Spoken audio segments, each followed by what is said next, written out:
Katatapos lang ng bagong taon at Kapaskuhan, pati na rin ng sunod-sunod na bagyo.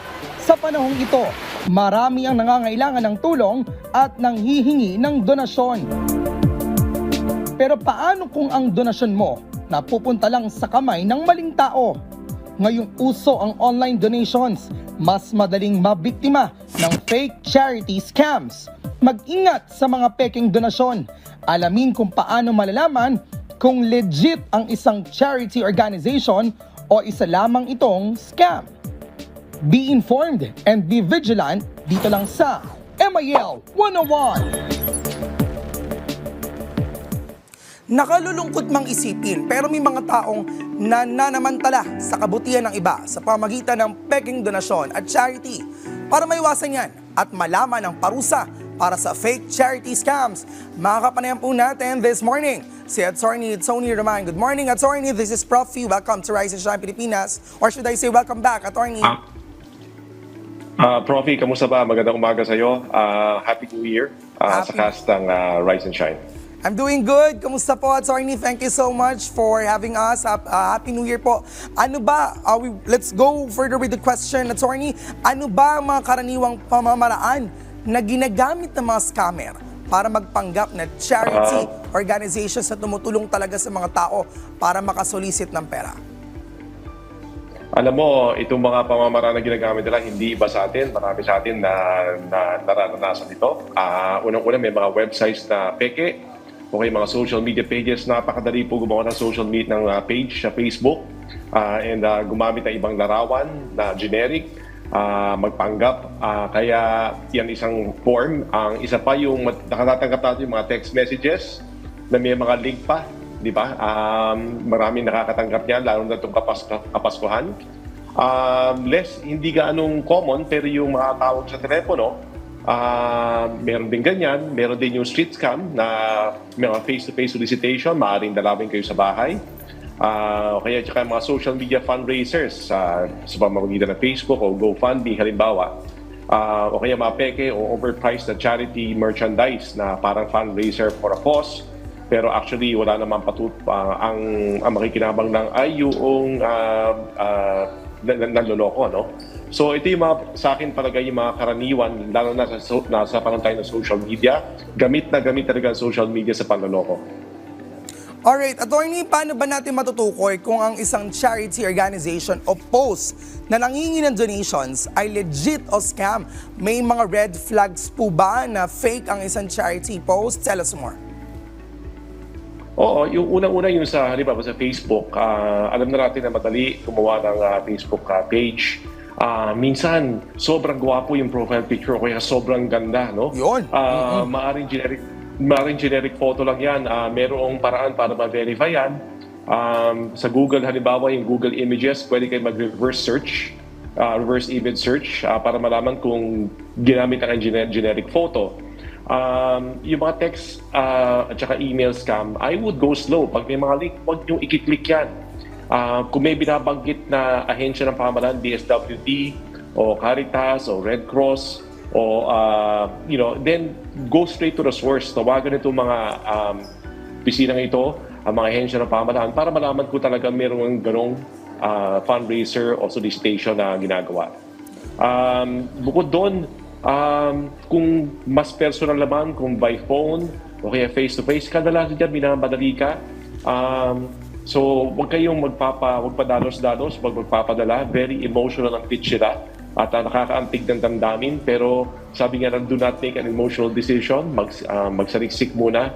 Alam niyo, may mga nagsosolicit, dapat meron ng permit mula sa DSWD na para mag-solicit. Yun ang isang bagay. O kaya dapat nakalista sila sa Philippine Council for NGO Certification. Or kung sinasabi na nagpapanggap sila na sila ay kumpanya, sila ba SEC registered? So ito yung mga bagay na pwede nating tingnan. Isa pang sign, halimbawa, yung mga sa email, yung mga spam emails, o kaya sa Facebook page, mapapansin niyo may mga grammatical mistakes, o kaya may mga misspellings, o kaya sobrang space, yung hindi malinis yung pagkakasulat ng text. Yan ang mga signs na malamang peke ang page na yun. Ayun, napaka-specific na nabanggit ni attorney pati yung content at maging yung pagiging vulnerable natin sa social media. Kailangan utak ang uunahin natin para di tayo maloko, lalo na sa ganyan mga klaseng PEC and charity organizations. Attorney, legally speaking, may mga batas ba na nagpoprotekta sa publiko laban sa mga PEC and charity scams? Ano po ba ang kaparasuhan dito? Yung panloloko ay estafa, no? It's penalized under the Revised Penal Code, Article 315. Kapag nakatulong may sala, maaaring mabalanggo ka na hanggang 6 years at pagmultahin ng katumbas noong danyos, ano? Ngayon, pag ginamit nga, dahil we live in the age of social media, madalas yung mga schemes o mga scams ginagawa using online, tumataas po ang parusa. Na paglabag po ng Cybercrime Prevention Act of 2012 by 1 degree. So ibig sabihin niya, sa halip na makulong ka na hanggang 6 years, makukulong ka na hanggang 12 years. Bukod pa sa multa na nag-range from 200,000 hanggang 1 million pesos, depende sa bigat ng kaso. We are also protected by the Consumer Act of the Philippines or RA 7393 na para sa mga peke o misleading na charity drives. Meron pong kaparusahan na pagkakulong hanggang 6 months at multa mula 500 hanggang 10,000 pesos.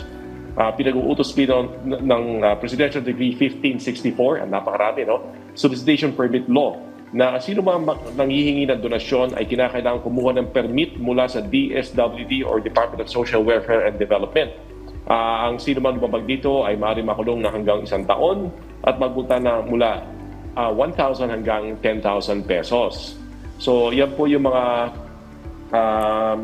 batas na applicable, pero the most basic one is yung estafa, either committed under Article 315 if it is not done online, or if it is done online or using computer gadgets, then as a violation of the Cybercrime Prevention Act of 2012. Ayun, kaya sa ating mga ka-RSP, lalo na sa mga, sana wala naman siguro tayong mga ka-RSP na scammer, pero doon na lang sa mga sanay na scammer, pag kayo nakaharap ng katapat, bahala kayo, patong-patong na kaso pala, pwede niyong harapin. Attorney, ano-ano mga hakbang po ang dapat natin gawin o syempre ng publiko kapag may natanggap silang kahina-hinalang solicitation o kung naloko sila ng isang PEC and charity, saan at paano po ito i-report? Suriin muna yung verify yung charity, no? Kung binabanggit Red Cross, binabanggit ang DSWD o anuman na organization, then go straight to the organization, alamin kung talaga mayroong ganoong fundraiser o solicitation. Pwede ka rin gumamit ng magsaliksik sa internet. Halimbawa, may isang, let's say, ABC Corporation na nagsusolicit. Lagyan mo ABC Corporation sa Google, scam as an additional search term or fake. Baka may mga nagko-complain na, mga dati na nag-complain. May mga reviews, pero ano bang reviews to? Legit ba to? Hindi. Ang internet po is a rich source of information na dapat gamitin po natin. Yung binanggit ko kanina, yung mga profile picture, pwede kayo mag-reverse image search sa Google Image. At syempre, pwede mo hingan ng impormasyon, halimbawa, yung nagsosolicit sa inyo. Meron ba silang permit mula sa DSWD? Sila ba ay SE registered? Kung sinabing SEC registered, maaari kang magpunta sa SEC webpage at ilagay hanapin kung talaga sila nga ay SEC registered, no? So, ito yung mga bagay na pwedeng gawin.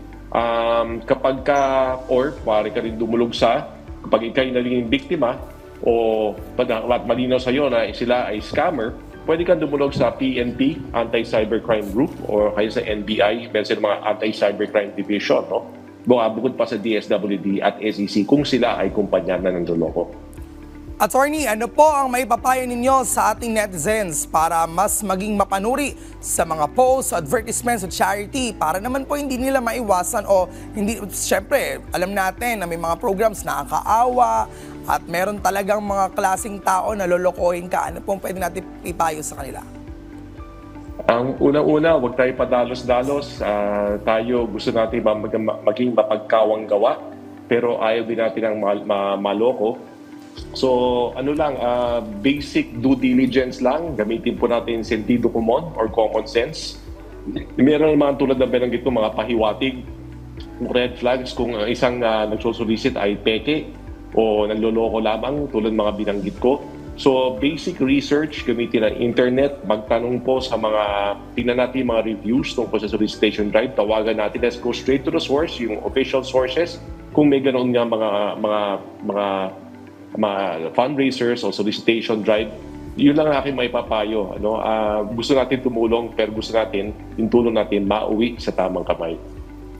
Attorney, thank you so much for the specific details at talagang napakahalagang impormasyon at detalye tungkol sa fake charity scams. Thank you so much and sana po makabisita kami dyan sa Bataan, Attorney. Thank you so much. Okay. Maraming salamat, Profi. Ayan na mga ka-RSP, mag-ingat sa mga fake and charity na ginagamit lang ang donasyon para sa pansariling interes. Siguraduhin lehitimo ang organisasyon na tumutulong at tinutulungan upang hindi masayang ang tulong na inilaan para sa nangangailangan. Yan po ating pinag-usapan ngayon dito sa MIL 101.